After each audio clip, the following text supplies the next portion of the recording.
In this episode, we will examine the core architecture of Jyotiṣa. You might be wondering, why do we need 3 episodes to understand one birth chart? The answer is simple. Understanding a birth chart requires 3 different lenses. Episode 1 was the calculation. We took a real date, a real time, a real place, and rebuilt the sky.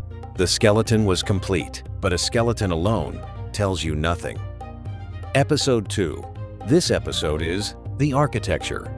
We ask, how do these positions connect to each other? We transform the diagram into a system. Episode 3 is the meaning. We will ask, what does this system reveal about how a person will live? And why did a 3,000-year-old chart captivate civilizations? Let's begin. The 4 layers.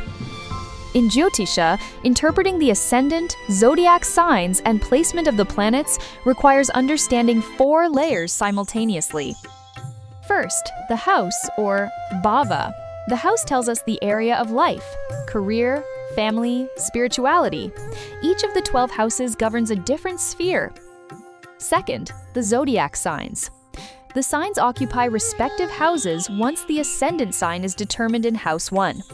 Zodiac signs describe the environment or style.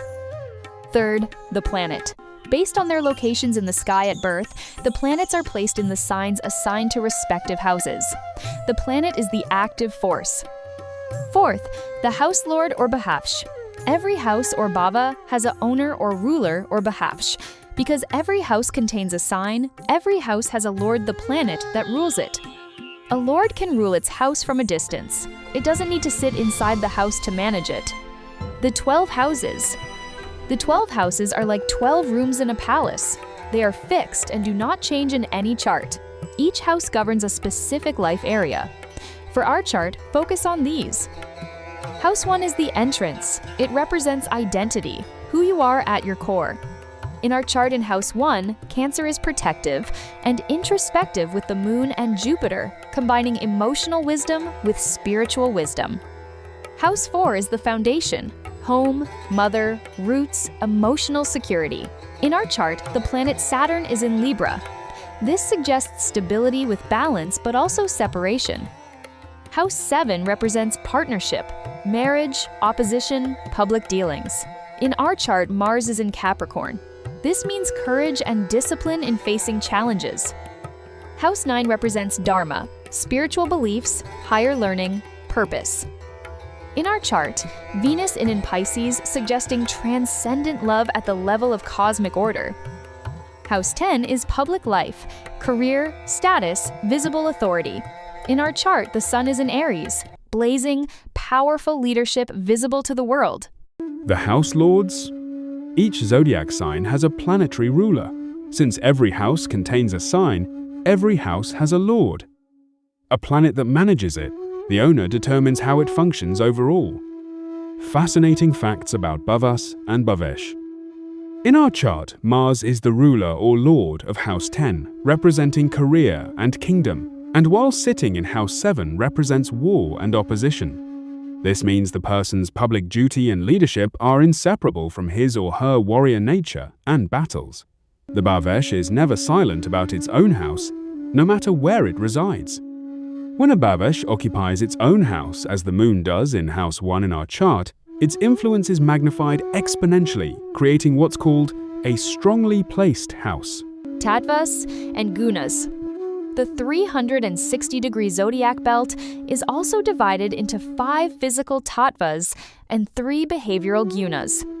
They're understood in Indian philosophy as the fundamental patterns through which ultimate consciousness, Brahman, manifests into the material world.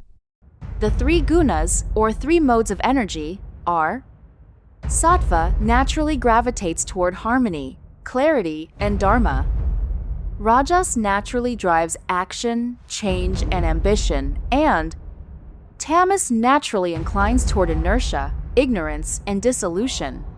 The 5 tattvas are earth, water, fire, air, ether. Each tattva has distinct qualities. Earth represents grounded and solid. Water represents flow and emotion. Fire represents heat and transformation. Air represents movement and thought, and finally, ether represents space. The mystery chart shows an extraordinary harmony of the 5 tattvas, producing a ruler whose wisdom, compassion, discipline, strength, and self-control remain in balance. The chart is generally interpreted as predominantly sattvic, supported by disciplined rajasic action and stabilized by tamasic endurance. Planetary dignity. Once a planet is placed in a sign, we ask, how capable is this planet of expressing itself here? This is called planetary dignity. A planet can be at peak power, meaning exalted, stable and comfortable when it is in its own sign. If it is in a friendly sign, it plays a supportive role. If the planet is in an enemy sign, it is struggling or may be debilitated, meaning weakened. In our chart, the pattern is extraordinary. Sun is exalted in Aries. Mars is exalted in Capricorn. Jupiter is exalted in Cancer. Venus is exalted in Pisces. Saturn is exalted in Libra. Moon is in its own sign, Cancer. All 5 celestial bodies are exalted. The moon completely comfortable in its own sign. This is extraordinarily rare. But, and this is important, power is not the same as comfort. Capacity is not the same as ease. A planet's dignity reveals its capacity, not its kindness. An exalted planet like Mars in Capricorn in our chart doesn't mean Mars will be gentle or peaceful. It means Mars has maximum capacity to express its nature fully. Exalted Mars is supremely capable of warfare, strategy, courage, and decisive action. It's a warrior at peak power, not a peaceful diplomat. The chart's 5 exalted planets aren't a promise of comfort. They are 5 engines of extraordinary capacity, each capable of being tested to their fullest potential. Benefics and malefics, labels that deceive. Jyotiṣa classifies planets as natural benefics and natural malefics. The principal benefics are Jupiter, Venus, a waxing moon, and Mercury when well placed. The principal malefics are Saturn, Mars, a waning moon, Rahu, Ketu, and the Sun in certain contexts. Benefic does not mean always good. Malefic does not mean always bad. Jupiter can bring wisdom and growth, but can also create careless optimism. Venus can bring harmony and love, but can also encourage indulgence or attachment. Never judge a planet by one label alone. Context is everything. Fact 1. The misnaming. Malefic. Planets like Saturn and Mars are often the greatest builders of character and achievement. Saturn's curse of limitation and delay is precisely what creates endurance, justice, and the ability to complete long-term works. The owner of our chart bears separation from home. Fact 2. The transformer. Malefics are the true transformers of human potential. A life touched by Saturn doesn't get easier, it gets deeper. A life tested by Mars doesn't avoid conflict. It learns to master it strategically. Benefics smooth the path, malefics forge the character. This is why our chart, dominated by exalted planets, both benefic Jupiter and malefic Saturn, Mars, didn't promise comfort. They promised the capacity to become a great individual, an exemplar of righteousness through tested trials. The mystery chart has 3 natural benefics at peak power. They are Jupiter, Venus, and Moon, suggesting innate wisdom and dharmic orientation. But Saturn, malefic, is exalted in House 4, forcing separation from home despite Cancer ascendant's deep need for home. Mars malefic is exalted in House 7, creating powerful opposition and warfare despite the individual's sattvic nature preferring peace. The malefics don't undermine, they test capacity. This individual doesn't avoid challenges, rather meets them with sattvic wisdom. Aspects and connections. Planets don't influence only the houses they occupy. They also cast what's called drishti, or aspects.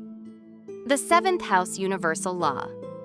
Every single planet aspects the 7th house from its position. No one escapes the 7th house gaze.